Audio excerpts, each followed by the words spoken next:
Boa noite, pessoal. Sejam bem-vindos a mais uma live que eu vou fazer com a Drica Cruz e a Márcia Noronha. Hoje nós vamos falar sobre infertilidade, o dilema da infertilidade, né? E os seus atravessamentos aí na nossa história, na nossa vida. Como é ser mulher, né? E ter essa demanda, esse peso aí também para algumas nas costas, às vezes uma libertação para outras. Vou chamar aqui a Adri para a gente começar.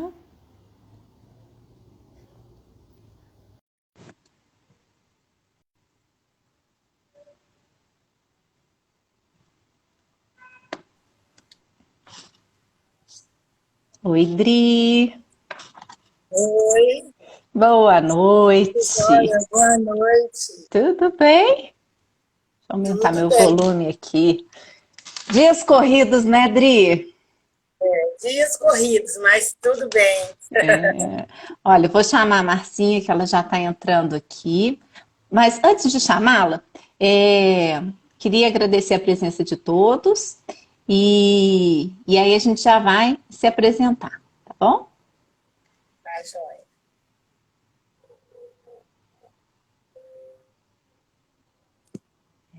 E hoje todo mundo pontual. Vamos ver. Aí! Olá, Olá, seja bem-vinda, Márcia. obrigada, Cris. Só arrumar minha unha. Olá, Adriana. Oi. Boa noite, tudo jóia, né, Márcia? Boa noite, tudo jóia? Queria Bom, primeiro agradecer esse convite maravilhoso que vocês me fizeram. Estou honrada aqui por participar desse momento com vocês. na verdade, a gente quer agradecer, né? Um convite assim de última hora, né? É, definindo o tema da semana, né, Adri? A gente definiu o tema na segunda-feira, na terça-feira que eu consegui entrar em contato com você para a gente poder alinhar a ideia. E eu agradeço a sua disponibilidade em topar essa aventura aqui com a gente, né, Adri? De fazer essa conversa entre mulheres, para falar de gente para gente, sobre essas questões de ser humano, né? Questão da nossa humanidade, que são tantas questões que nos atravessam. Antes de vocês entrarem, eu estava aqui falando sobre o tema da live, né? Que é o dilema da infertilidade e as múltiplas questões que atravessam, que nos atravessam nesse feminino, né? E que a infertilidade é mais um desses temas, né? Que vem atravessar a nossa história, demandando da mulher também esse lugar de mãe, né? Porque essa é uma função, mas nós não nos restringimos a esse lugar, né? Então, muito obrigada por topar, contar a sua história aqui pra gente, que é uma história que passa por momentos difíceis, desafiadores, mas ao mesmo tempo de superação, de encontros, de possibilidades, né? E o objetivo dessas nossas lives é muito isso, servir de inspiração, de informação, de conexão entre nós mulheres, para que a gente possa ir ampliando nossa rede de apoio, encontrando outras mulheres que passam por situações e circunstâncias parecidas com as nossas, né? E que mobilizam emoções e inspiração aqui também para a gente continuar, para a gente achar modelos, achar formas de resolver questões, porque somos modelos uns para os outros, né? E mulheres do nosso lado, do nosso dia a dia, do nosso cotidiano, podem muito nos inspirar. Quanto que a gente olha para as outras mulheres e agrega, e aconchega, e serve de colo, de apoio, né? Então, eu sou muito grata por ter vocês duas na minha vida, né? Cada uma no seu tempo, no seu estilo, na sua forma. Eu fico até emocionada, né? Muito emocionada. E eu queria, então, Dri, que você falasse um pouquinho para a Marcinha se apresentar e contar para a gente um pouquinho dessa história. Drica, tá ouvindo? Eu estou ouvindo vocês e vamos deixar a... Você pediu para mim me apresentar e contar um pouquinho da minha história, né? Para vocês, novatos que estão aqui hoje, que não me conhecem, eu sou presidente da AME, Associação Mães que Informam. É uma associação que tem o objetivo de cuidar de quem cuida, porque nós, né, mulheres, a gente tem um número maior de mães solos que tem um filho com alguma deficiência. E essa história de cuidado, que é tão obrigatório para a gente, e este nosso serviço de cuidar de uma pessoa com deficiência, né, é porque vira um trabalho gostoso, porque cuidar de filho, de uma certa forma, para a gente é gostoso, só que eu acho que fica no cérebro das pessoas também pensando que a gente está brincando de casinha e cuidando de boneca. E cuidar de um ser humano é outra coisa, né? É outra alegria, é outras possibilidades e tem um trabalho, tem um preço que a gente paga para a sociedade, esse cuidar. Então, eu fico muito feliz, Márcia, de você vir conversar com a gente, porque também a gente é cobrada quando a gente não tem um filho. Muitas mães que estão aqui tiveram filhos sabendo que da minha ONG, né? Sabendo que não poderia ter um filho porque tem alguma deficiência, alguma coisa, e aí alguém fala que Deus abençoou o ventre e é para a pessoa ter filho sim, que a pessoa tem que ter filho, senão ela não sei o quê, e vai cobrando esse negócio e a pessoa tem um filho, nasce um filho com deficiência, e esse parceiro que cobrou tanto esse filho, que ele que queria o filho, sai vazado e fica você com esse fruto estragado seu, que você é que não é boa para poder ter filho. Então, são sofrimentos e são dores que passa dentro da gente também, a maternidade para pagar para os outros, né? Para fazer com que alguém saiba que eu sou mãe. E quando a gente não pode ser mãe, também dói, né? Porque eu não estou dentro do perfil da sociedade. Então, qual é o modelo que nós, meninas, temos que ser? Eu tenho que ser mãe a qualquer preço, custo? Ou eu posso, graças a Deus, até que agora um pouco de meninas estão tendo esse ensinamento, as mais novinhas, né? Que pode não ser mãe. Mas isso dói muito na gente. E eu queria, assim, ouvir sua história, eu falo muito, então eu vou deixar o espaço para você falar. Te agradecer muito por vir conversar com a gente sobre isso. Isso vai ser, assim, uma noite maravilhosa. A ideia da Cris foi maravilhosa.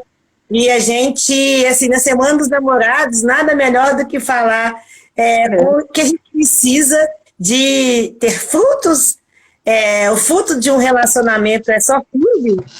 Tem mais fruto que a gente pode ter ao relacionar com alguém? A gente é infértil em tudo se a gente não puder ter filho? Que negócio que é esse, Márcia? Conta para mim como é que passou na sua história, o quanto que dói, o quanto que não dói mais, o preço que você paga e pagou. Porque a gente, por exemplo, talvez eu pensar, já passou, mas a minha história com o João já passou, a dor que dói gritando, mas ela ainda dói em mim, porque a gente ainda continua ouvindo umas coisas desnecessárias nessa vida, né? Drica, realmente quero novamente agradecer o convite. Eu acho que é um momento tão importante, isso tudo que a gente vai falar. Cris, eu fico emocionada também, honrada, que você é da vida inteira, e isso é tão importante, né, pra gente estar colocando, assim, são mais de 30 anos de convívio, de contato, e a gente chegar num ponto tão importante, né? Assim, você acompanha a minha trajetória, eu acompanho a sua.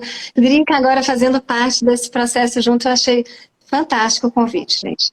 Bom, vou falar um pouco da minha história, mas, Adriana, você já tocou em pontos tão importantes e tão sensíveis que eu vivenciei muito isso. Assim, eu sou uma pessoa que falei por muito tempo da minha vida que eu não ia ter filho. Falava, eu não vou ter filho, né? E isso era assustador. Eu achava realmente que eu não queria ter filho, eu achava que aquilo não era para mim, né? Mas assim, nunca pensei em não poder ter filho. É muito diferente a gente escolher não ter filho e a gente ter uma notícia de que você não pode. Então, assim, uma coisa é a escolha, outra coisa é a impossibilidade. Aí mexe com muita coisa, né? E eu, em algum momento, né, eu me casei, alguns anos se passaram, e é interessante que as pessoas sempre falam assim, Márcia, não falava assim, não espera a hora certa, não tem a hora certa de ter filho. Se você ficar esperando a hora certa, você nunca vai ter. Porque as pessoas falavam, gente, não está na hora, ainda não está na hora e tudo mais. Não me sentia preparada. Mas uma coisa eu descobri, pode não ter a hora certa, mas tem a hora errada. A hora errada é a hora que a gente fala, olha, não dá. Se vier um filho agora, não vai dar certo, não é bem isso, não cabe nesse contexto.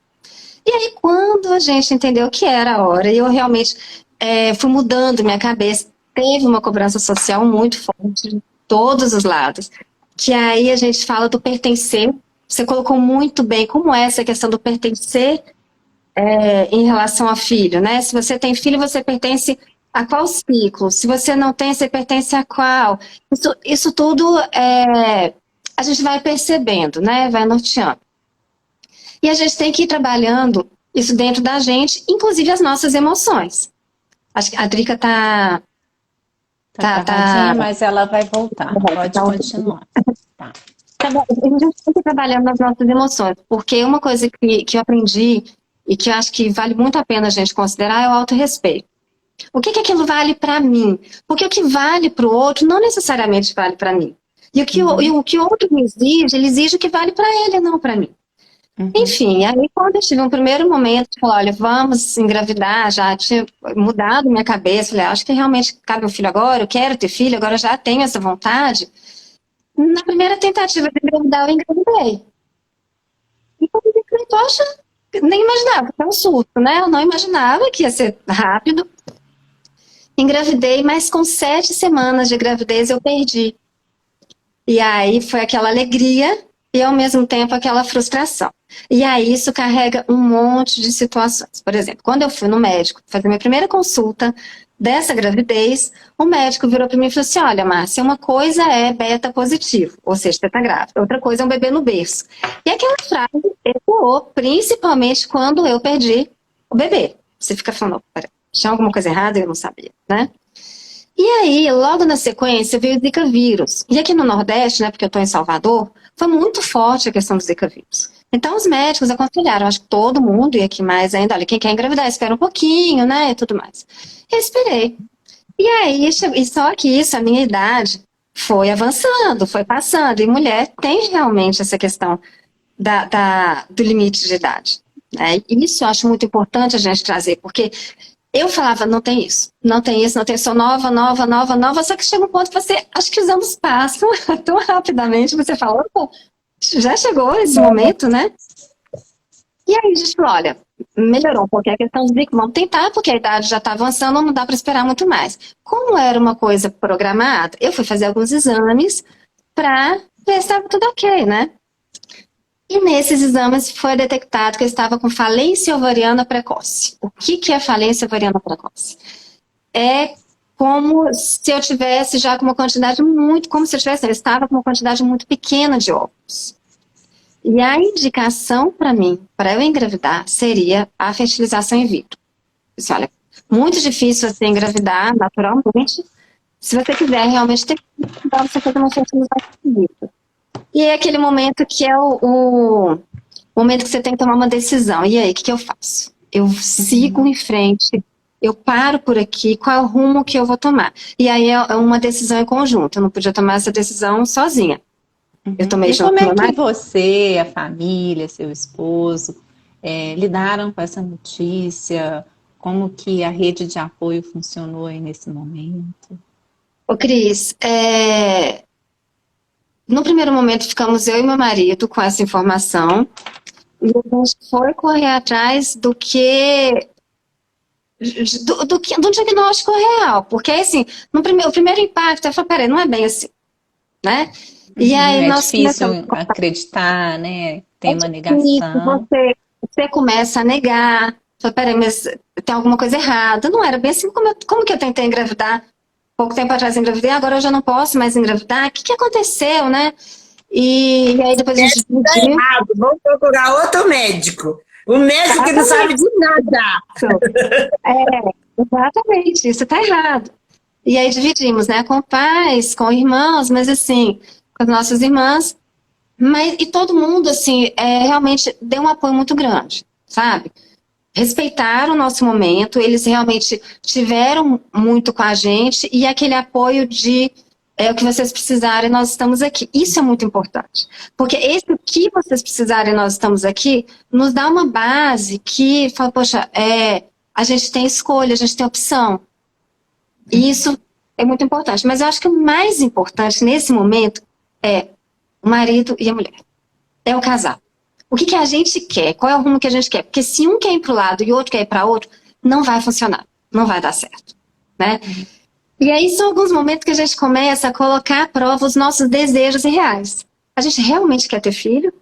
Ou a gente está querendo ter filho para atender a uma sociedade? Isso que a Erika colocou. Porque a pressão era muito forte em cima da gente. Né? A gente já tinha muitos anos de casado e a gente não tinha filho. E aí começa aquela coisa. Tem algum problema, não quer ter filho. Então, assim, pessoas que não tinham muito a ver viravam para mim, mas se você tem que ter filho. Você tem que ter filho. E, meu Deus, e engraçado que eu vi isso no meio de um momento, de um tratamento já, que aí eu vou contar, né, numa impossibilidade, e você escuta, as pessoas não estão sabendo o que está acontecendo com você e elas estão te pressionando, né? E aí, sabe que hoje meu marido comenta, assim, que ele já não fica mais perguntando, as pessoas que estão muito tempo casadas não perguntam, e o filho, não sei o que é uma coisa tão natural. Porque a gente sabe hoje que pode ter alguma coisa por trás, que aquilo está machucando, e se a gente faz uma pergunta dessa, que parece tão simples, tão natural, tão comum, a gente pode estar entrando numa área muito sensível daquele casal. Né? E, assim, uma coisa é você perguntar, depois você começar a pressionar, mas e aí, vem quando, não sei o que, enfim. E aí eu tive esse diagnóstico, e não podia ter filho, aí resolvemos fazer a fertilização in vitro. E eu fiz 2 tentativas e meia. Vou colocar por que meia. Como que é a fertilização in vitro? Antes de falar da fertilização in vitro, eu quero falar uma coisa muito importante. Eu não sabia que existiam alguns exames que poderiam nos nortear em relação à nossa fertilidade. Se eu soubesse, eu tinha feito antes. Isso foi uma coisa que me trouxe uma angústia muito grande na época. Eu falava, caramba, tinha todos esses exames, eu poderia ter uma resposta antes, eu poderia ter acelerado o meu processo de gravidez, não tá passando por isso e eu não sabia. Então, assim... Então, nenhum profissional que você esteve te orientou? E olha... Mas não conversa sobre isso também não, né, Cris? É tipo os testes do pezinho. Não fala que pode ter, só vê quanto de hormônio você tá. Mas os outros testes eu não sei, também não, nunca ouvi falar. Tô falando porque, tipo, tem um monte de testes agora que a gente sabe que o filho da gente vai ter alguma deficiência antes. Não, é grávido. Vou falar do teste do pezinho, achei muito interessante você colocar, muito importante. A gente teve a semana do teste do pezinho, né? Agora, a gente acabou de falar sobre o teste do pezinho. Eu trabalho num lugar que nós somos responsáveis pelo teste do pezinho aqui na Bahia, é muito importante. E, poxa, tem doenças que você consegue detectar antes, que se você mudar a alimentação, você já previne. E se você não sabe, você está dando uma alimentação normal, às vezes o próprio leite materno, e você está criando um adoecimento no bebê, né? Como que é importante a informação? Por isso que eu estou falando, por isso que eu achei muito interessante essa live. Quanto mais informação, quanto mais a gente falar, mais a gente cria possibilidade das pessoas conhecerem e buscarem, porque aí entra cada um, poxa, eu já sei, a partir daí eu vou buscar se eu quiser, mas eu tenho informação. O problema que eu vejo é que hoje em dia a gente tem muito pouca informação sobre coisas muito relevantes. Até tem a informação, mas ela fica muito restrita, né? Então, essas conversas, essas trocas, elas são importantes para fazer circular entre as pessoas as informações, o acesso, né? Onde procurar os serviços. Em relação à própria fertilidade, tem um exame que chama antimileriano, que ele é um dos indicadores. Como é que chama? Repete. Antimileriano. Mülleriano. Mülleriano. Ah, tá. Uhum. Ele não é, nenhum exame é definitivo, vai falar como que é, como está a sua fertilidade. Mas se você faz um conjunto de exames, você consegue ter um norte em relação à sua fertilidade, à sua a quantidade de óvulos, que a mulher já nasce com uma quantidade de óvulos, né? Então, por exemplo, quando eu Isso. fiz esse exame, o meu estava baixíssimo, baixíssimo. Então, realmente, a minha chance de engravidar era muito pequena. Uhum. E aí eu fiz 2,5 tentativas, porque um dos tratamentos a gente parou na metade, porque a gente via que meu organismo não respondia ao tratamento. Então, assim, uma mulher que não tem esse problema de falência ovariana, quando vai fazer retirada de óvulo, porque como que funciona a fertilização? Vou falar rapidamente, de uma forma muito básica, tá? Assim, grosseira. Os médicos que me deem licença para falar uma coisa muito rápida. Mas, assim, você faz uma estimulação ovariana para você ter uma maior quantidade de óvulos, você retira esses óvulos, você retira o esperma e você faz a junção do óvulo do esperma manualmente, de forma externa, né? E aí vira embrião e você implanta esse embrião no útero e aí tem a parte do organismo, né, de absorver aquele embrião e tornar a gravidez. Então são muitas etapas, muitas etapas. Estou falando de uma forma muito resumida, muito simplificada. No meu caso, uma pessoa que não tem uma falência ovariana, ela, quando faz uma retirada, retira 8, 10, 12 óvulos. Eu tinha no máximo que eu tirei foram 2. Ou seja, eu praticamente não tinha óvulos. E não deu nem para implantar. Então, se não virava embrião, fazia todo esse processo, não virava embrião, porque algumas pessoas ainda implantam, né? Coloca no útero, não dava. Então, assim... E depois de toda a estimulação hormonal, de todo o impacto disso no seu corpo, de todo o estresse que esse processo provoca, né? Em você, no marido, as expectativas, né? Isso é muito importante, porque assim, quando a gente fala de tratamento para engravidar, seja fertilização ou seja qualquer outro, porque existem vários outros tratamentos, você está falando de um custo emocional. Tem um custo financeiro? Tem. Mas você tem tratamentos onde você consegue ter um custo mais alto e um custo mais acessível, né? Mas o custo emocional não tem preço. Isso é muito difícil. É um desgaste emocional muito grande. Você vive de 15 em 15 dias. Você vive 15 dias antes da ovulação, você vive 15 dias depois da ovulação. E a vida não para. Você continua trabalhando, seu marido continua trabalhando, as pessoas continuam te demandando e você está trabalhando. E assim, e você tá fazendo aquele tratamento. Então, você tem que ter uma rede de apoio muito boa mesmo. Isso é muito importante. Né? Que, gente, às vezes não precisa ser pai e mãe, pode ser um amigo.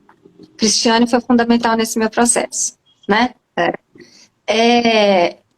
Mas alguém que te ajude, que te dê uma esperança. Por exemplo, a minha médica, a ginecologista, ela é um anjo, porque aparecem alguns anjos na vida da gente. Acho que esses momentos tão cruciais da vida, aparecem os anjos, a gente vai descobrindo, né? E essa minha médica... Que o milagre está aqui do lado, né? Está aqui do lado, é isso mesmo. E aí, enfim, eu escutei de todos os médicos que era praticamente impossível eu engravidar. Então, tive uma reunião, eu e meu marido, fomos chamados para esse médico, a gente fez aqui, depois a gente foi em São Paulo, nós fizemos. Esse médico, a médica daqui já tinha falado, esse médico de São Paulo foi extremamente humano e conversou com a gente. Falou, olha, Márcia, e ele é um cara que ele é especialista em falência ovariana precoce, que era o meu caso. Então, assim, eu estava com uma pessoa que tinha estudado meu caso de cima a baixo.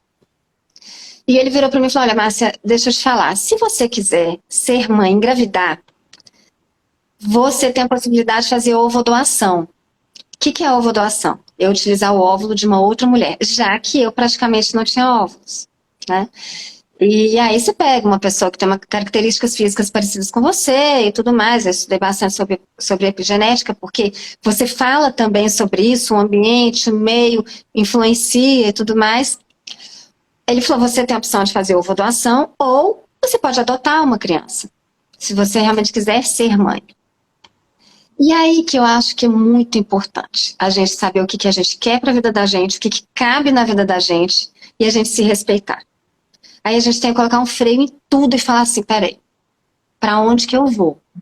Porque O que as pessoas esperam de você é que você faça de tudo para você ter um filho, porque você tem que atender uma demanda da sociedade, né, Drica? E que você tem que ter filho. E aí, para mim, naquele momento, naquele contexto que eu vivia, aí contexto a gente fala de tudo. Contexto familiar, o contexto social, o meu contexto emocional, que naquele momento eu precisava considerar, não cabia ovodoação. A Viviane Araújo, aquela artista, ela está grávida e ela está grávida de ovodoação. E a gente vê, pelo menos é o que aparece, né, assim, que ela está muito feliz e muito satisfeita. Então, isso eu acho muito importante. Para ela, aquilo faz todo sentido. É muito importante. Como para algumas mulheres vai fazer muito sentido. Para mim, naquele momento não dava. Então, eu falei, ovodoação não é uma opção para mim. Adoção pode ser. E o que é mais interessante é porque a gente vai conhecendo as pessoas. Meu marido estava disposto a tanto adotar quanto fazer ovodoação, né? E aí foi um momento que a gente teve também que voltar um para o outro e falar, peraí, isso cabe para você, mas não cabe para mim. E aí como é que seria para mim? Porque o fato de eu falar não, eu estava privando o meu marido de ter filhos. Então, é um dilema, né? Assim, qual vai ser a escolha? Eu vou carregar essa minha vida inteira, uma pessoa vai ficar frustrada porque quer ter filho e eu não quero me submeter a outras possibilidades. Então, assim, foi uma conversa, uma negociação. E aí vem um ponto importante, eu tive a negativa. Esse médico virou para mim e falou assim, Márcia, eu não vou te falar que é impossível você entrar, porque eu já vi muita coisa no meu consultório, mas é praticamente impossível. Não espere, é praticamente impossível. Isso foi em maio de 2017. E aí voltei para Salvador, eu fui para Belo Horizonte e fiz, né, porque eu sou de Belo Horizonte. E aí a gente volta um pouquinho para casa da gente, para a gente se reenergizar. E eu falei, eu preciso de um tempo, eu preciso colocar a minha cabeça no lugar, eu tinha tirado férias no trabalho. E em Belo Horizonte eu participei de algumas terapias integrativas, que foram muito importantes. Mas o meu objetivo era me restabelecer emocionalmente para conseguir voltar para cá com uma decisão melhor, com uma definição melhor e tudo mais. Mas foram muito importantes, foram fundamentais, inclusive, nesse processo. Voltei para Salvador realmente mais energizada, só que eu sou muito ruim de desistir das coisas. Se tem uma coisa que eu faço mal na minha vida é desistir. Então... E é por isso que nós estamos aqui hoje conversando. Assim, elas nunca desistem. E é por isso que nós três estamos aqui neste papo hoje. Você falou que não pode. Falou que não pode, gente. Que babado. Eu vou dizer. Não vai estar desistir de Salvador, não. Eu tenho que chegar, beber a última gota. E aí voltei para Salvador, me dei 2 meses de férias de tentativa de engravidar. Eu já tinha alguns planos para 2018, porque a gente tem que criar plano A, B, C, D, né? Até o Z. Oi? Até o Z, a gente não desiste.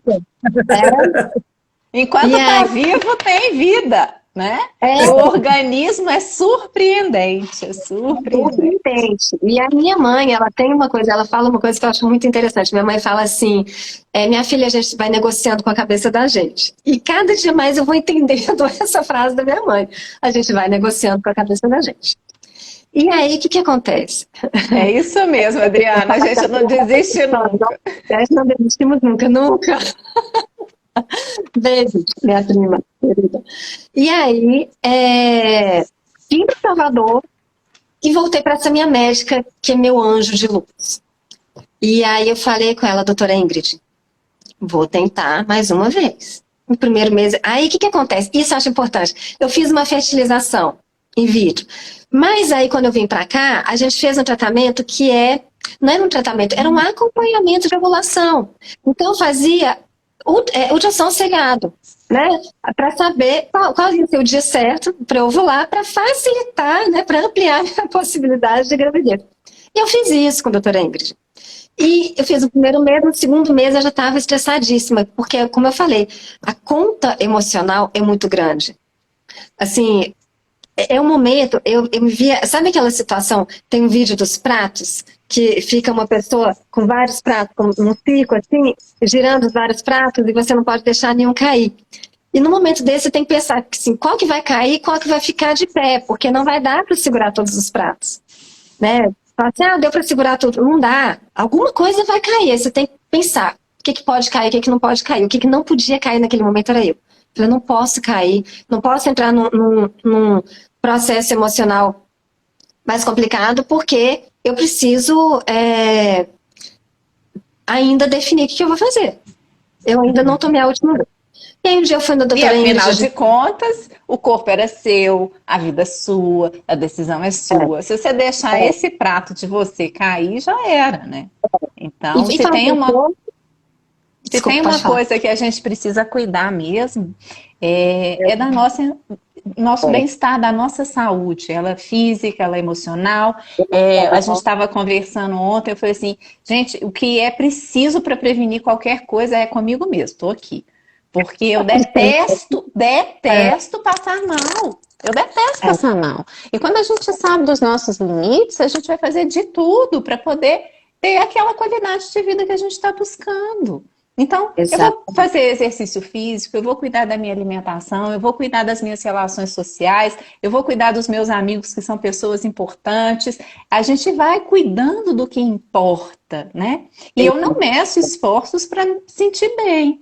Né? Exatamente. Então, quando a gente deixa esse pratinho da nossa saúde balançar para cair, a gente perdeu a história, né? A gente perdeu o mais importante. Mas então, desculpa te interromper. E aí, você colocou uma coisa que me lembrou que é importante. Assim, quando eu estava vindo de São Paulo, Drica, para Salvador, eu estava no aeroporto e eu recebi uma ligação. E eu tinha escutado uma negativa, era impossível engravidar e tudo mais. Eu recebi uma ligação de uma pessoa falando das cobranças sociais, né? Falando, e aí, como é que você tá? Eu falei, tudo bem. Você tá bem? Pô, na medida do possível, eu tô. Porque eu não chorei, não desesperei, não descabelei. Só que eu tava muito mal por dentro, tava muito chateada por dentro, mas eu não estava chorando, descabelando. E a pessoa falou assim, não é possível, como é que você pode estar desse jeito com uma notícia que você teve? Então, assim, ainda tinha uma expectativa que eu entrasse num processo depressivo de imediato, ou que eu não tivesse condição de nem conversar com as pessoas, que não tivesse um processo de aceitação. Eu falei, gente, mas ainda tem isso, eu ainda tenho que demonstrar da forma que a pessoa quer ou que exige que eu demonstre, né? A cobrança social é muito forte.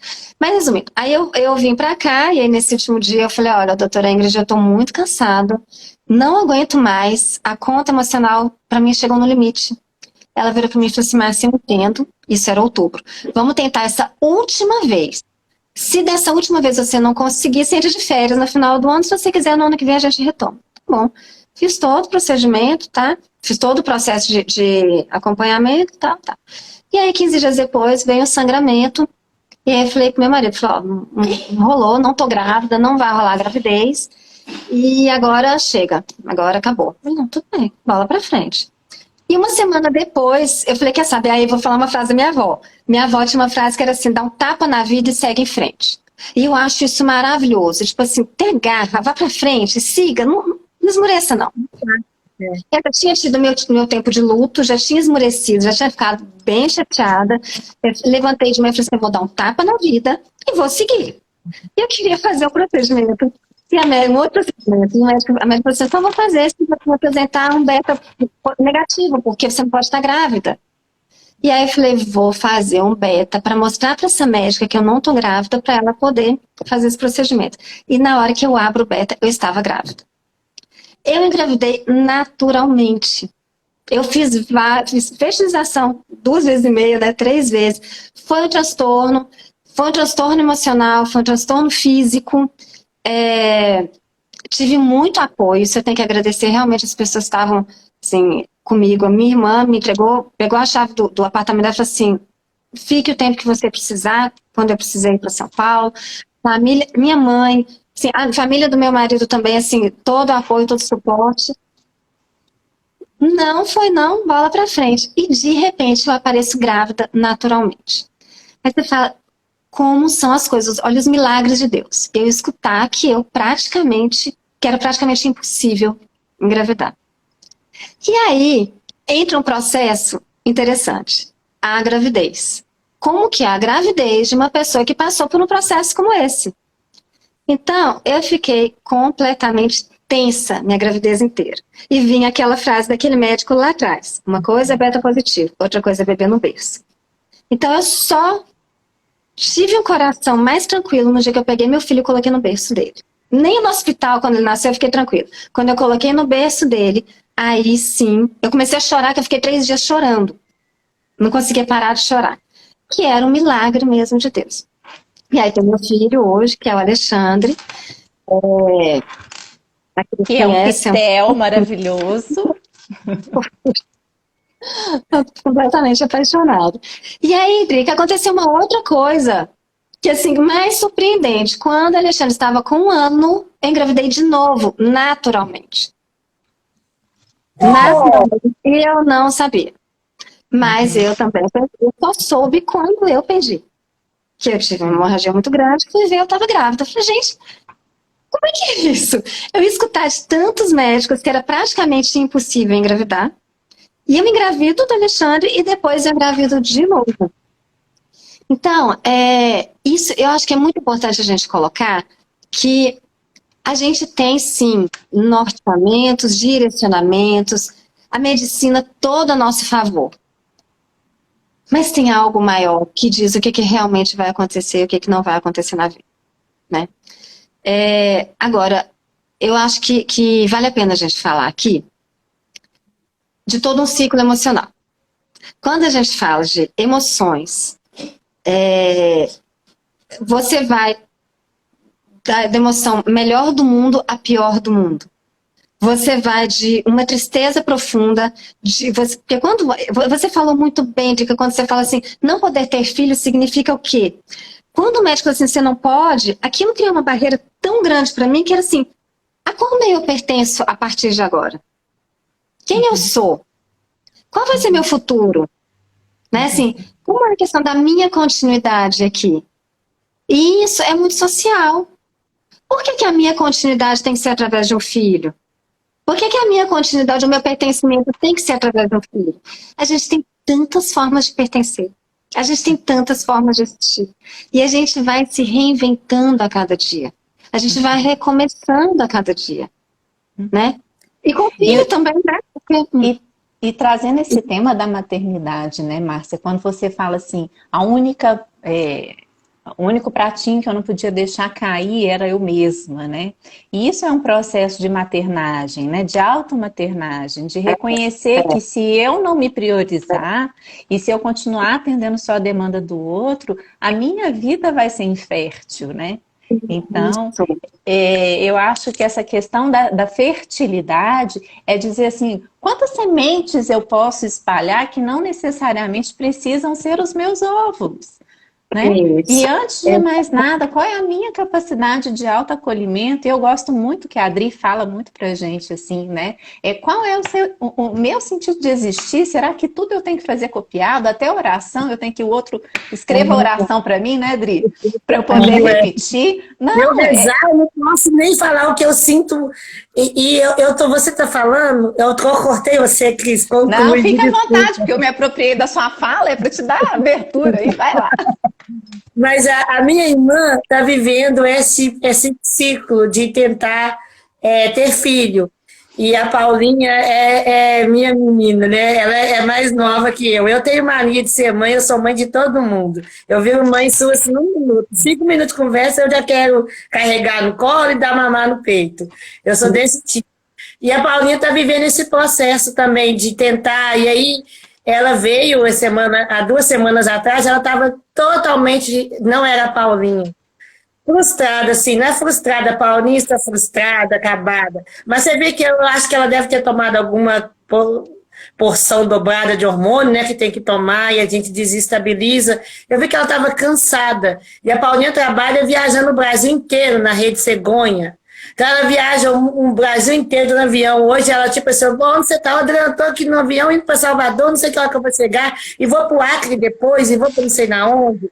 Então, ela não tem esse momento de estar parada, de estar assim, tá nessa crise de pandemia, ela não teve direito de férias, teve direito de nada e tentando. E a gente cobrando. Mas por quê? O que, que você tem? E é tão interessante porque eu, de verdade, eu sou estéril. Eu tenho útero policístico, eu não poderia ter filho, tem 2. E a Paulinha não tem nada e não consegue ter filho. E aí, essa frustração, que sempre a Paulinha, a Teca, eu sempre, desde criança, eu queria ser mãe. Eu adoro ser mãe, dar mamar no peito, eu acho tudo lindo, eu acho lindo. Barriga grávida, eu sempre quis ser mãe. Mas a Teca, a Paulinha, a Mirinha, minhas amigas, todas falaram, eu não vou ser mãe. Eu não quero ser mãe. E aí, agora a gente está com 45, 46, 47, aí todo mundo fica cobrando da gente. Cadê o filho? Da gente não, porque eu tenho 2. Mas delas, e o filho, e o filho? E isso, assim, eu fico vendo que é a reza que a pessoa está rezando para mim. Sabe? É uma reza escrita. Porque o meu vínculo com Deus, e se eu disse para o Criador, obrigado, eu vou florescer criando um remédio para cuidar das pessoas, eu vou florescer cuidando da rede Segoi, ensinando as mulheres como cuidar do filho, mas eu mesma não vou ser mãe, porque eu vou cuidar do filho do outro, e muito bem cuidado, criando rede de apoio, criando possibilidade. Eu vou ser... todas trabalham com direitos humanos, sabe? Essas minhas amigas. E elas estão florescendo em outros lugares. São mulheres maravilhosas, incríveis, que nós deveríamos chamar para vir aqui. Mas elas não vão ter filho. Sabe, assim, eu fico pensando o quanto que a gente está cobrando dela, que às vezes até eu mesmo falo assim, e aí, deu? Igual você falou que a pessoa perguntou, você, e aí, deu? Negativo. Mas você não está chorando?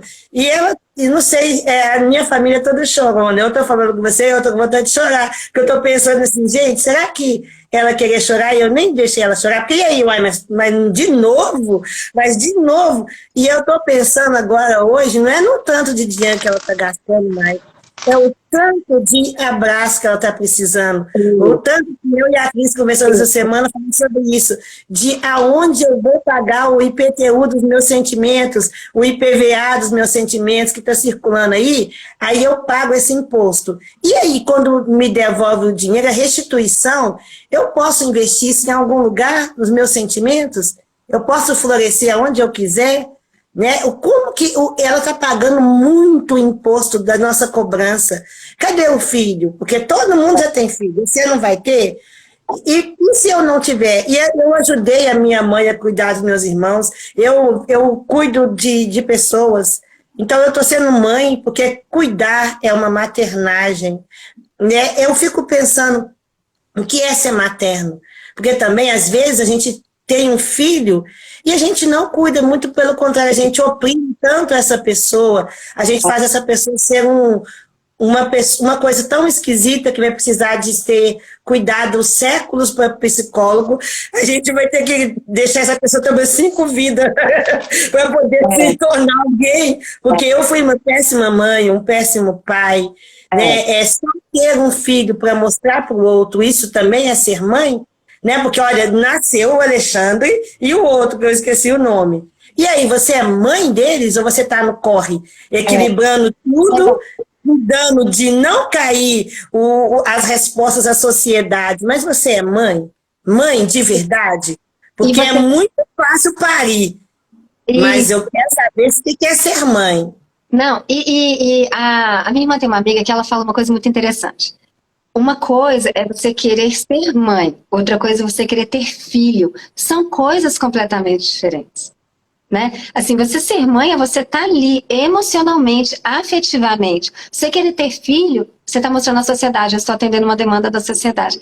E como que nós somos cobradas? Porque, olha, eu ainda tive uma fase de falar, eu não quero ter filho. E aquilo soava de uma forma, assim, chocante, chocava as pessoas quando eu falava isso. Né? Depois que o Alexandre nasceu, eu falei, meu Deus, eu acho que eu nasci para isso e eu não sabia, sabe? Mas até então, eu não sabia. E quantas amigas que eu tenho que falam, olha, eu não quero ter filho. Tá tudo tá tudo certo, assim, por que que tem que ter? Que cobrança é essa que a gente sofre? E olha, abrace muito sua irmã, sabe? Eu acho que esses abraços fazem tanta diferença. Isso conta tanto. Às vezes a gente não tem o que falar mesmo, que não tem o que falar. Mas um abraço e falar, olha, eu tô aqui, eu entendo o que você tá passando. Isso conta tanto. E às vezes Por só exemplo, chegar e perguntar assim, você precisa de alguma coisa? você tá Né? bem? Como é que você está hoje? Né? É.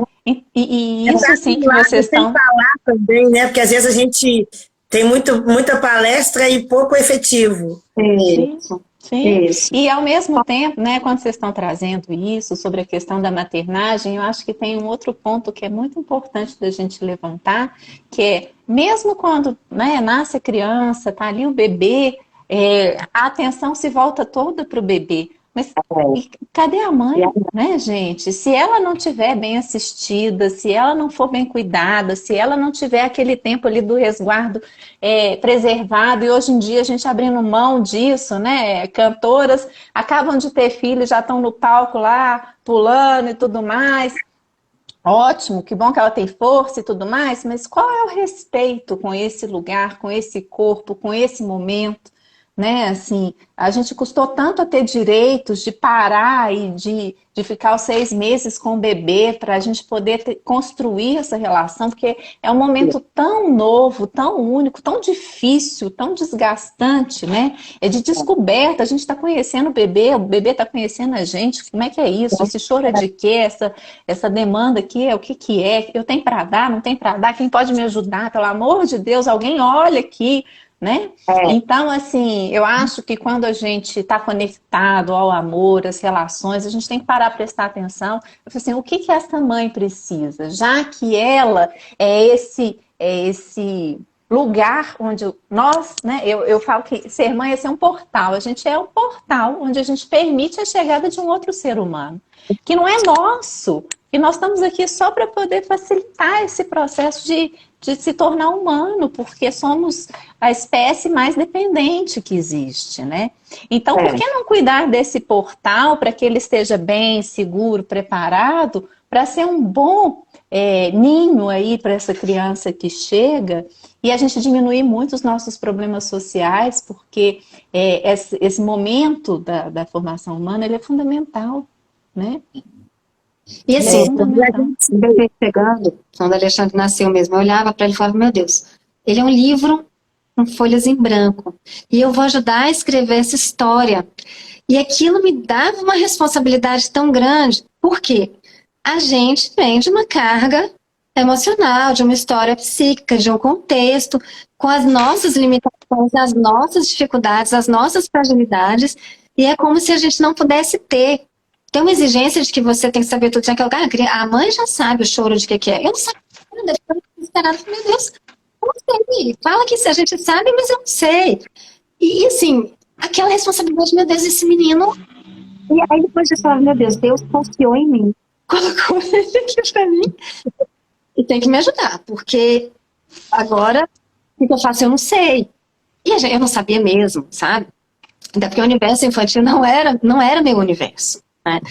E aí é isso que você falou, a gente vai virando mãe, né? Quando a criança nasce, a gente vai se tornando mãe, e eu acho que até quando meu filho tiver 40, 50 anos de idade, eu vou estar ainda virando mãe. Porque você vai... Não preocupa que vai aprender todo dia mesmo, viu? Eu tenho o João de 13 e a Ellen de 28. E todo dia os dois me ensinam a ser mãe de novo, porque é totalmente diferente. A demanda dos nossos filhos todo dia é outra, e todos os dias o seu filho quer mamar no peito. Sabe? Mas só que já não quer mais sentar no colo, mamar no peito daquele jeito. E assim, eu tive a Ellen com 17 anos e é exatamente a mesma coisa. Eu não sabia nada, era uma loucura. E as pessoas, melhor, porque a Ellen nasceu, e as pessoas queriam ver se ela era filha do pai dela mesmo, né? Já vim aqui, porque a Ellen, eu fiquei grávida 7 meses, sem ninguém saber. De repente, chega um menino, assim, 2 meses nasce uma criança. Foi muito rápido. Nascimento. E aí, de quem que realmente é o pai? Porque eu tinha terminado com quem estava falando que era o pai há 7 meses atrás. Então o pai mesmo. Então tinha aquelas coisas todas, né? E aí a Ellen nasceu. Todo mundo vinha visitar. Um dia eu falei assim, eu quero ninguém na minha casa. Minha mãe falou, Adriana, como é que... Some todo mundo daqui. Sabe por quê? Essa menina chorou a noite inteira. E ninguém sabe como que eu tô cansada. Porque querendo ver menino, não. Não vai ver menino, não vai ver. E eu tranquei a casa, eu morava aqui no fundo da casa da minha mãe. Eu tranquei a casa, fiquei lá dentro trancada e xingando todo mundo. Minha mãe falando que eu tava doida, né? Lógico. Pois e não pode deixar né? ela com esse menino sozinha, porque ela tá com depressão pós-parto, pode até matar a criança. Então, olha você ver, a gente é a doida, mas as pessoas não têm nenhum respeito que vai na sua casa, conversa, entra, e era assim, 24 horas de visita, porque era a casa do meu pai, a casa do pastor. Então, é a casa de chegada, de acolhida. As pessoas vêm de onde for, pode entrar e comer, toda hora tem comida para vir, pode entrar, toda hora pode. E aí, que hora que ele tem sossego? Então, a gente tem que aprender a conversar com aquela pessoa, e fora respeitar, né? Tipo, eu sou noturno, o menino é diurno. Eu tenho que mudar meu corpo em homenagem a ele, mas ele também vai ter que respeitar um pouco o meu. Como a gente vai entrando, introduzindo essa relação, e a sociedade só quer ver se o menino é gordo, se o menino parece com o pai, se parece com você, com quem parece. Pra gente, menos importa é com quem ele parece. A gente queria que ele estivesse bem, e que a gente estivesse bem também para conseguir cuidar dele. Porque você olhava para ele e falava, Deus, como que Deus me deu uma menina dessa? Porque ela não tinha nada faltando, estava tudo direitinho. E eu olhava assim, não, tem os dedinhos, tudo bonitinho, né? E você fica encantado com aquela boneca que fala, que grita do seu colo. Então, eu acho que brilha o olho da gente, sim. Mas não é só isso. Não é só ter conseguido gerar ela e trazer ela de dentro do meu corpo, ser esse portal. O mais importante para mim é o testemunho de vida, é eu ser um espelho para ela, né? Eu sou um portal, e que é um caminho plano, ou um caminho com pedra, um caminho com um obstáculo de vez em quando, para ela poder saber andar na vida. Sabe, assim, agora tem limite, agora tá livre, tá o campo para virar cambalhota. Essas coisas que a gente tem que conseguir construir para o outro, que não dá para responder à sociedade. Porque nessa construção, sua e do Alexandre, minha e da Ellen, da Cris e das meninas dela, da Manu, não está escrita aí a resposta que a vizinha aí do lado está querendo que a gente dê. Ah, o menino dela passou na faculdade e tal. Ele pode não passar na faculdade, como o João meu, que tem paralisia cerebral, que não vai passar na faculdade, que não vai falar, mas que a Cris já viu e que todo mundo que conhece sabe o tanto que esse menino fala, com o olho dele. Fala, anda, se locomove para todo lugar, escala. Escala com força. Então, assim, o menino faz a história dele, o seu filho faz a história dele. E o pior, quando você cresce, você vira e fala que realmente não parece nem com você, nem com o seu marido, ele é uma pessoa. Você saiu de mim. E aí, eu acho que é importante, isso que você colocou, a gente olhar pra gente e falar assim, peraí, agora é comigo. Pra onde que eu quero ir? E quem eu sou? Porque eu acho que para você conseguir dar alguma coisa pro outro, você tem que saber de você. Quem é você? O que você dá conta? O que você não dá conta? O que é possível para você naquele momento? Porque daí, em outro momento, pode ser possível. Agora não é, mas depois é. Ou agora também é e depois não é. Então, assim, acho que a gente olhar para gente, tem um olhar para a gente conseguir se respeitar, além da sociedade, porque também a gente não pode sair da sociedade, a gente tem que atender em algum momento algumas demandas, que é uma realidade, a gente vive em sociedade, mas aquilo não pode nos definir. E acho que a gente só consegue ter esse nível de autonomia, Drica, que você dá para o seu filho, quando a gente sabe da gente e quando a gente se respeita. Certamente você é uma pessoa que se respeita muito. Quando você me falou que você já colocou esse limite, eu falei, caramba, ela é muito danada mesmo. Porque a gente tem que colocar limite. Poxa, agora não dá, para mim não dá, gente. Ah, mas você está sendo sem educação. Tá bom, nesse momento eu vou ser sem educação porque eu preciso me respeitar, preciso de um tempo. Né? Não dá para atender a tudo. E eu acho que talvez seja essa mensagem que a gente tem que passar para os filhos todos, assim. Quem que eu sou? Você não tem que ser igual a mim. Você tem a sua individualidade e a gente conseguir respeitar. a individualidade.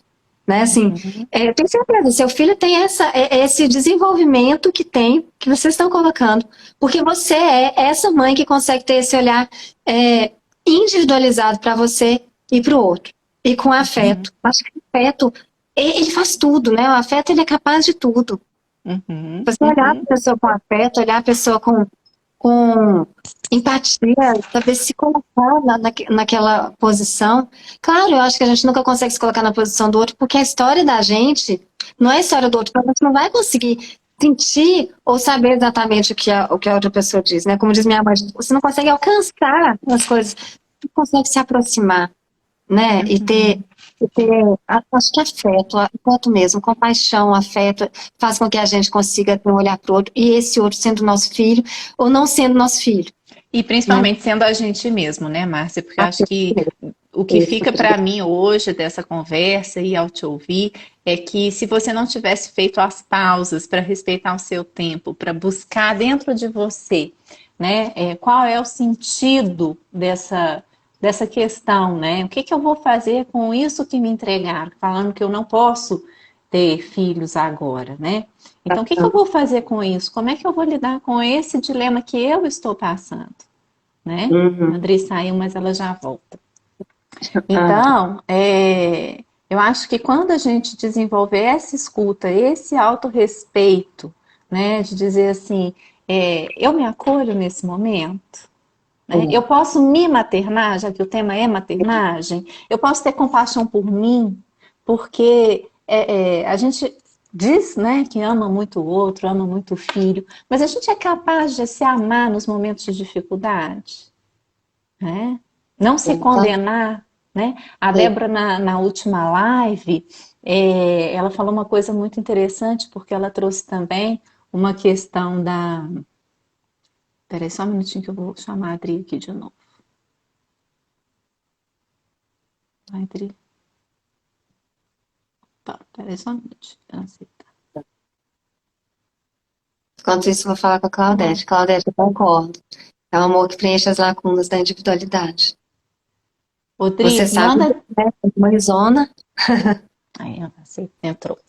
Então, assim, o quanto que é esse lugar, né, da gente se respeitar e ter autocompaixão. Como é que a gente pode se acolher nesses momentos onde a gente não é aquele ser humano perfeito, onde as nossas vulnerabilidades estão gritando? E se o outro não me amar, se o outro não me aceitar, como é que eu vou encontrar essa força e esse auto-amor dentro de mim? Eu tinha feito um post no meu Instagram um tempo atrás. Drica, você tá ouvindo, não tá? Pra falar sobre isso, assim, a gente teve uma viagem esse dia de férias, a gente foi pra Fortaleza, tem família lá, assim, é um lugar que eu gosto muito. E a Alexandre a gente foi no Beach Park com ele. E aí a sensação do Beach Park é o quê? O tal do insano, né? Aquele escorregador imenso, que é quase 90 graus, e que eu falo, caramba, eu não tenho coragem daquilo. E quando eu cheguei, eu falei, gente, eu quero ir no insano, né? E aí eu cheguei perto do insano, e eu comecei a ver as pessoas descendo, as pessoas desciam, chegavam lá embaixo completamente assustadas, as pessoas batendo a cabeça e tal. E foi o primeiro dia de férias. Aí eu falei, caramba, eu quero ir no insano porque eu quero provar que eu sou forte, que eu sou corajosa e que eu dou conta. Por outro lado, esse negócio pode machucar minha coluna e vai estragar minhas férias inteiras. E a sensação que as pessoas estão saindo não é uma sensação que eu quero ter. Eu vi que as pessoas não estavam tendo uma boa sensação. Então, descer do insano para mim seria muito mais atender as demandas sociais que você tem que ir no insano, você não pode ir nesse lugar e não ir no insano, do que necessariamente que eu queria sentir. E eu tinha visto algumas pessoas andando de um negócio que chama paramotor, que é tipo um paraquedas, assim, com um motor, tipo um paraglider, assim. E eu achava aquilo o máximo, eu falava, cara, eu quero ir nisso, né? E eu não fui no insano. Eu fiquei meio frustrada comigo, falei, caramba, eu não tive coragem de ir no insano, não fui. E fui nesse tal desse paramotor num outro momento, num outro lugar e tudo mais, né? Que assim, é um negócio que você voa, como diz minha mãe, você voa com o ventilador nas costas, né? E aí as pessoas me questionaram, mas você teve coragem? Não teve coragem, insano, mas você foi nesse negócio e tudo. Eu parei para pensar, falei, porque eu escolhi o que eu queria sentir. Aquele negócio, aquele ventilador nas costas, me parecia ter uma sensação muito melhor, muito mais próximo do que eu queria sentir, do que ir no insano. Então, para que eu ia num negócio que eu não ia sair bem, eu não ia me sentir bem, para atender uma demanda social, e não ia num outro negócio?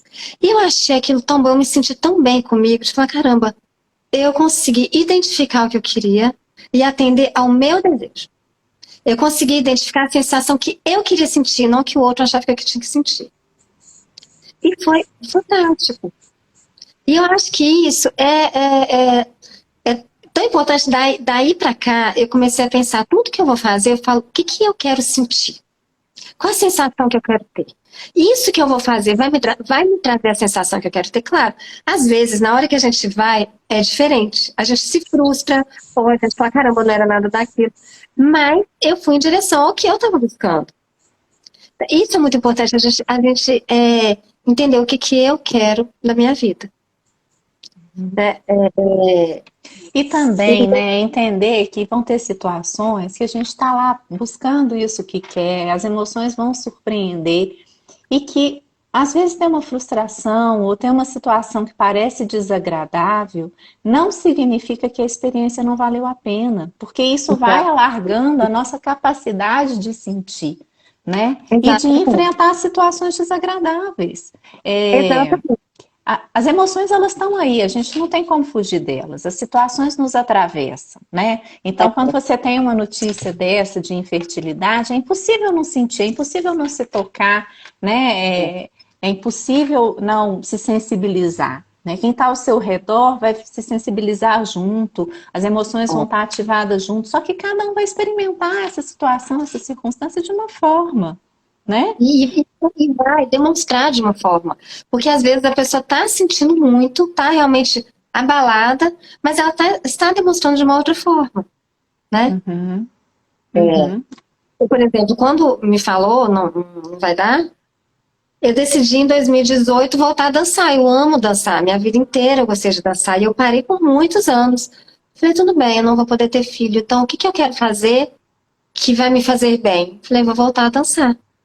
Então, assim, o que eu falei do plano A, do B, do C, porque é frustrante, sim, é difícil mesmo, e assim, foi maravilhoso depois eu ter a notícia da gravidez, foi maravilhoso, né?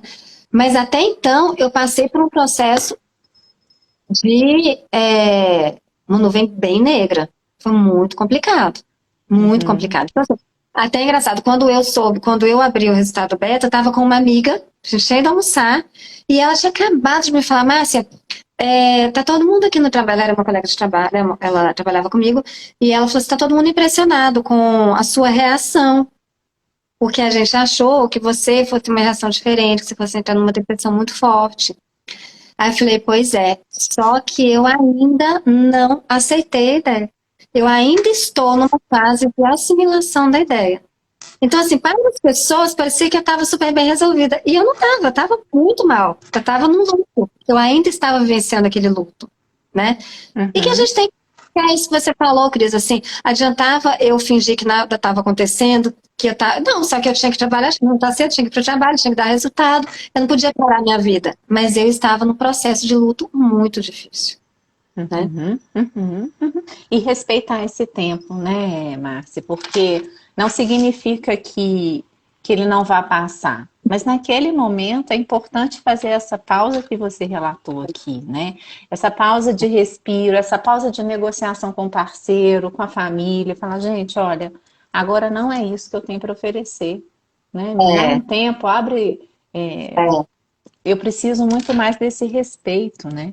E fazer essa demarcação também. Então, quando você diz aí que qual emoção eu quero sentir, é também dizer para o outro, aqui, até aqui, como a Drica disse, né? Eu não quero mais visita nesse momento, eu não quero que vocês me perguntem sobre esse assunto se eu não estiver dando conta. Depois a gente conversa sobre isso, né? Então, a gente também deixar claro, né? O que é necessário. Então, as emoções, elas vêm, elas fazem o barulho aqui dentro, e o quanto que a gente escuta esse barulho e valida esse barulho para decidir que ações e que estratégias nós vamos adotar. Né? E acolhe, né, Cris? É isso mesmo, o autoacolhimento. O tempo inteiro, a gente tem que se cuidar, tem que se acolher. Não é fácil. Não é fácil, não. É muito mais fácil a gente cair, e às vezes a gente tem que cair mesmo. Para levantar, às vezes a gente cai mesmo, né? Eu vi um vídeo esses dias da Lília Cabral, que eu achei fantástico. Ela falando sobre o recomeço. E fala, poxa, a pessoa recomeçou, tá recomeçando e tudo. Só que o recomeço é muito diferente do começo. Ela finaliza isso muito bem. O começo você vem do zero. O recomeço você já tem uma bagagem, você já tem uma experiência. E aquilo te ajuda a passar pelas emoções e pelos desafios de uma forma, às vezes, mais madura. Né? Agora, uma forma mais madura, uma forma mais saudável não quer dizer que não tem sofrida. Não quer dizer que não tem sofrimento. Tem. Mas como que a gente vai lidar com isso? Né? E aí, eu acho que o autoconhecimento, aí eu vou falar de psicoterapia, que eu acho que é fundamental. O autoconhecimento é muito importante. A gente saber o que passa dentro da gente é um suporte que é um diferencial. Isso traz um diferencial na vida da gente. Nós sabemos que a psicoterapia nos ajuda a redirecionar, a ressignificar, a olhar, a acolher. Não está conseguindo trazer a Adriana de volta, né? Não. Ô, Drica, vê se você consegue me pedir aqui para eu te adicionar, porque o que está aparecendo aqui para mim, a plaquinha do convidar sua não abre para eu te convidar. Eu tô te vendo, mas ela não abre para eu te convidar. Você me mandou uma hora num lugar diferente aqui que eu consegui te adicionar. Tenta de novo. Desculpa fazer a pausa. A Ana está colocando aqui, deixar claro como estamos e o que damos conta é fundamental. Isso mesmo. Exatamente. Porque às vezes a gente não deixa claro, né? E o outro também não entende. Aí ele ultrapassa os limites por não entender. Nem é por maldade, por não entender mesmo, mas fundamental. Gente, eu não sei o que está acontecendo, que eu não estou conseguindo adicionar a Adri. Estou perdido. É só você que consegue, né, Cris? Eu não consigo por aqui, né? Não sei, tenta aí. Não está aparecendo o link para mim. Aí eu não sei o que está acontecendo, Drica. Aqui, olha, eu vou até tirar uma foto para depois você ver. Ele não aparece para mim como convidar. Não sei o que acontece. Mas então vamos preparando aqui para a gente encerrar. Drica, a gente quer te agradecer então imensamente. Não sei o que está acontecendo aqui, que eu não consigo te adicionar de novo, tá? Mas Marcinha, conta pra gente assim, deixa aqui uma mensagem para as pessoas que estão assistindo a live, sobre esse processo, sobre isso que você trouxe, dessas dicas, de onde procurar as informações, o que as pessoas podem fazer para poder se cuidar, fazer um contato aí com esse mundo interno, se fortalecer. Deixa pra gente o que você acha que é importante aqui compartilhar. Cris, a primeira coisa é realmente a gente entender. Essa vontade é minha ou é uma demanda externa? Isso que a Drica colocou desde o início. Quando a gente pensa nossa, quando a gente fala de filho, a gente está falando de pai e mãe. Então tem que ter um alinhamento de pai e mãe, né? Isso é muito importante. Quando a gente parte para o momento de fazer um tratamento, de que seja o que for, pode ser uma fertilização, pode ser um acompanhamento por ultrassom, ou terapias integrativas, que realmente foi uma das coisas que eu sei que me ajudou. Você tem que estar muito junto com seu parceiro, você tem que estar muito alinhado em pensamento e desejo com seu parceiro, né? Afinal de contas, a gente está falando de uma pessoa que está vindo ao mundo, né? Então quer dizer que se for mãe solo, não, eu estou falando de uma gravidez, né?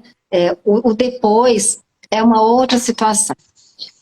Isso é muito importante para mim, precisava ter esse alinhamento aqui em casa, saber o que, que a gente queria, e inclusive, se não fosse possível, quais seriam os caminhos que a gente ia tomar. Então, você tem que estar com a cabeça muito estruturada para isso.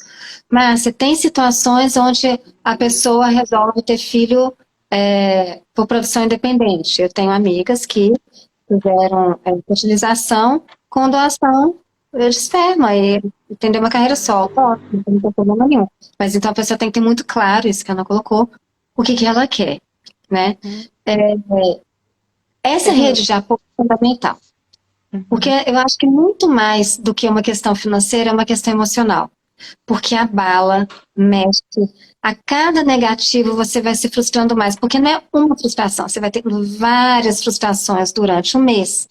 Desde o seu organismo que responde de uma forma diferente do que você queria, a uma negativa da gravidez. É muito difícil. Como eu falei, a vida, ela vive em blocos, assim, de 15 em 15 dias. Então você precisa ter uma rede de apoio, sejam amigos, que seja uma psicoterapia, que seja tratamentos corporais, inclusive, né? Terapias integrativas, que ajudam também a conectar com o corpo, né? Muito, muito. No meu caso, inclusive, quando eu fiz, a terapeuta falou, você não tem problema nenhum para engravidar, mas a gente precisa cuidar da sua cabeça que está com excesso de pensamento. Então, olha como que uma coisa vai impactando na outra. Nós somos um sistema único, né? Por exemplo, o apoio do meu marido foi fundamental, foi importantíssimo. Assim, quando a gente teve uma negativa aqui em Salvador, passou um tempo, ele falou assim, você quer ir para outro lugar para tentar? Aquilo foi, assim, extremamente reconfortante para mim. Então, eu precisava disso, né? Precisava dessa atenção. Isso é muito importante. Mas o autoacolhimento, como você colocou, Cris, para mim é o pilar de tudo. É a gente se respeitar, a gente entender. Agora, vamos falar um outro ponto que eu acho fundamental. Eu não sabia de vários exames que eu poderia ter feito antes para não deixar chegar no limite de idade. Isso é uma coisa que me chateou demais. Caramba, eu estava com 38, 39 anos de idade. Se eu soubesse disso 3 anos antes, 4 anos antes, eu não teria deixado chegar no limite do meu corpo. Ai, que bom, Drica. Ah, que bom, eu já estava aqui agoniada. Não parecia. Pariu! Já nasceu! Parimos! Aí nós nos tornamos férteis aqui no Engano.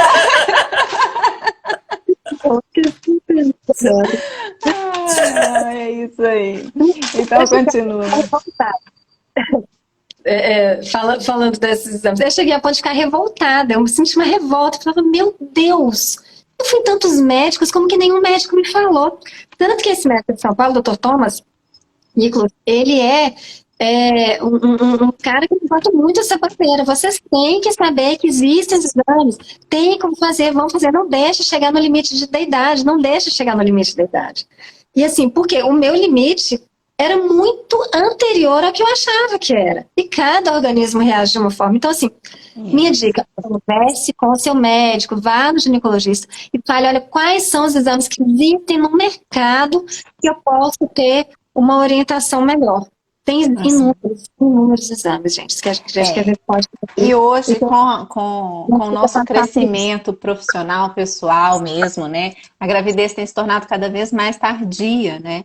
Muitas mulheres já estão fazendo um congelamento de óvulos, justamente sabendo que podem passar por esse processo tardiamente, né? Então, tudo isso faz parte desse autocuidado, desse autoconhecimento, de saber o que se quer na vida, o que se espera e as possibilidades que pode acontecer, né? Esses atravessamentos que às vezes a gente não conta com eles, mas que eles podem passar pelo caminho e trazer muitas emoções desagradáveis aí que poderiam ser evitadas, né? Vamos ver o que a Ana Cruz está falando aqui, ó. Meu parceiro me dá muito apoio, mas nada tem sido mais importante para mim do que a terapia, a acupuntura, grupo de amigas, a experiência de fé que tem o tempo para mim. Me ajuda a viver a infertilidade. E é isso, né, Ana? Que bom que você também está aí com uma boa rede de apoio. A gente precisa entender que a vida tem seu tempo, né? Pode ser que as coisas caminhem da forma que você espera e que seu bebê chegue logo, a gente vai estar aqui na torcida por isso. Mas lembra também que você tem muitas formas de exercer a maternagem, a maternidade, espalhar suas sementes pelo mundo, e tudo isso que você está vivendo agora também você pode compartilhar com outras mulheres, né? Isso é muito importante, a gente poder trazer essas questões que a gente vive para outras pessoas também passarem por essa experiência e saberem como que ela é, né? E assim, eu queria deixar uma mensagem de esperança, sabe? Assim, quando eu estava passando por esse processo, eu escutei muito, Márcia, meu vizinho, minha vizinha passou por isso, não sei quem passou por isso. Tipo assim, a mesma situação, de tentar, não conseguia, tinha uma negativa e falava, aí depois conseguia, né? Eu falava, mas isso não vai acontecer comigo. Eu realmente acreditava que aquilo não ia acontecer comigo. Isso era para as outras pessoas, não era para mim. E quando acontecia, eu falei, caramba, acontece. E as pessoas falam assim, é quando a gente desiste, quando a gente relaxa, que acontece. Comigo não foi assim, não, porque eu não relaxei. Eu falei, eu sou péssima para desistir, então não consegui desistir. Mas eu tinha colocado um prazo para mim. Eu tinha colocado um prazo para minha cabeça. Porque eu sabia que dali para frente eu não aguentava mais, eu não suportava mais emocionalmente aquela situação. Então, assim, eu gostaria de deixar uma mensagem. Eu falo isso com várias pessoas que chegam para mim e conversam comigo, porque realmente aconteceu comigo. Aconteceu e eu vejo acontecer com muitas pessoas. Então, uma coisa é a medicina, outra coisa é o nosso universo. É o universo, é o organismo que é vivo. Enquanto a gente está vivo, há vida, né? Enquanto a gente está vivo, há vida. Essa minha médica, ela falava, Márcia, eu falei, doutora Ingrid, você acredita tanto assim que eu posso engravidar? Ela, Márcia, enquanto tiver uma chance, você pode engravidar. Enquanto existir um óvulo, você pode engravidar sim. Eu falava, doutora Ingrid, ela não fica, né, exagerando as coisas e tudo. Então eu acho que a gente sempre tem esperança. E assim, eu criei um plano B para mim. Eu realmente criei um plano B. Se não der certo, o que eu vou fazer para eu dar conta disso? Porque aquilo era muito grande para mim, né? O que eu vou fazer para dar conta? E aí eu realmente criei essa opção. Eu vou voltar a dançar, eu vou fazer coisas que eu amo na vida. Que a gente às vezes vai deixando para depois. E eu dancei minha infância e minha adolescência, eu nunca esqueci, eu amo a dança e nunca mais dancei daquele jeito. A vida me engoliu de uma forma, a gente vai, né, sendo levada pela profissão, por outras coisas, e a gente não vai fazendo o que a gente ama. E aí eu tive que me reconectar comigo. Teve um momento que eu estava sozinha no apartamento vazio da minha irmã, em São Paulo. Eu estava sozinha, não tinha ninguém, e não tinha ninguém, nenhum móvel, eu estava completamente sozinha lá. Eu sentei no chão e falava, peraí, e aí? Eu tive que fazer uma reconexão comigo. Conectar comigo, olhar para mim e falar, e aí? Vou falar de psicologia do esquema agora. Eu me reconectei com a minha criança, com a Marcinha, com a minha menina. Quem era aquela menina? O que aquela menina tinha de sonhos e o que ela queria fazer? Tá bom, não vai dar para ser mãe da forma que eu gostaria. Eu posso ser de outras formas, mas não posso ser mãe da forma que eu gostaria. Mas também, para que eu tenho que ser mãe? Eu comecei a me questionar. Mas eu queria, eu falava, para quê? Para atender um desejo, uma demanda minha, sabe? Então, assim, eu ia e voltava várias vezes. Não era uma linha reta, é uma linha tortuosa. Mas que a gente vai percorrendo e que a gente vai acreditando cada vez mais. Assim, eu queria deixar uma mensagem de esperança. Mas não só de gravidez, mas para tudo. Uma mensagem de esperança de que, assim, quando a gente tem um desejo, a gente tem uma vontade, a gente coloca um foco naquilo, a gente vai atrás daquilo. E, assim, tem coisas que fogem ao nosso controle, que a gente não tem o controle mesmo, e que a gente vai precisar conviver com aquilo, como negociar com a cabeça da gente. Mas tem outras coisas. Quais são as outras formas que eu posso viver feliz? Que eu posso viver bem? né? Olha só, a Adri está mandando uma mensagem aqui, ó. Enquanto estamos vivos, há esperança e respeito. Ser gente é muito mais que gerar gentes, né? Ser gente é cuidar para não desumanizar as pessoas. Seja gente, conecte com você para ser flor e flor é ser. Oi, tudo bem? Dauri tá aí também. A gente está encerrando a live, mas eu acho que essa mensagem da Drica, que pena que você não está aqui para você mesma falar isso para a gente, Dri. Eu aprendo muito com você, minha querida. Márcia, sim, eu só tenho que agradecer. Nossa, esse depoimento lindo que você trouxe para a gente, que tenho certeza que vai inspirar muitas pessoas que estão aqui na live, inclusive, né? E que podem compartilhar, gente, mandem essa live para outras pessoas que vocês acham que pode estar passando pela mesma situação, para que nós mulheres possamos ser inspiração para outras mulheres. O objetivo dessas lives aqui é justamente esse, né? Que sendo gente, a gente possa mostrar o nosso lado vulnerável, sabendo que é nesse lado que a gente também se descobre em tantas coisas, em tantos aspectos. Né? Então eu quero te agradecer imensamente por essa generosidade de compartilhar com a gente essa história. Dri, muito, muito obrigada por confiar em mim, por topar essas parcerias aqui de lives, essas conversas gostosas. Tem sido muito prazeroso estar aqui às quintas-feiras à noite com vocês. Teremos próximas lives nas próximas quintas, provavelmente esse horário de 19h30. A gente está pensando nos temas. Normalmente a gente lança na véspera da quinta-feira. Na quinta-feira, fiquem atentos. Compartilhem a live aí com todas as pessoas que possam se beneficiar desse assunto que é tão rico e que teve um depoimento tão maravilhoso aqui para a gente hoje. Obrigada, minha amiga. Um orgulho de ter na minha vida. Eu que te agradeço, eu quero te falar isso, assim, você foi fundamental nesse processo todo. No processo de vida, na verdade, né? Mas nesse processo, você sempre é tão acolhedora, você é uma pessoa tão importante para o mundo, você é tão importante para mim. E assim, esse processo da gravidez, esse processo com o Alexandre, o tanto que você me ajudou, o tanto que você contribuiu com o seu jeito respeitoso, com o seu jeito acolhedor, da vida inteira. Você é uma pessoa de luz, Cris. Você é maravilhosa. Eu estou encantada com você também. Assim, eu tenho acompanhado as lives de vocês. E assim, como que você é uma pessoa especial? Como que você é uma pessoa de força, de garra? E como que você transmite essa força pra gente de uma forma leve, com uma energia tão positiva? Nossa, você vem com minha vida também, não vai sair mais. Você tá querendo me fazer chorar, né, criatura? Eu acho que a Márcia trabalha no Domingão do Faustão, naqueles negócios do Luciano Huck para fazer a gente chorar.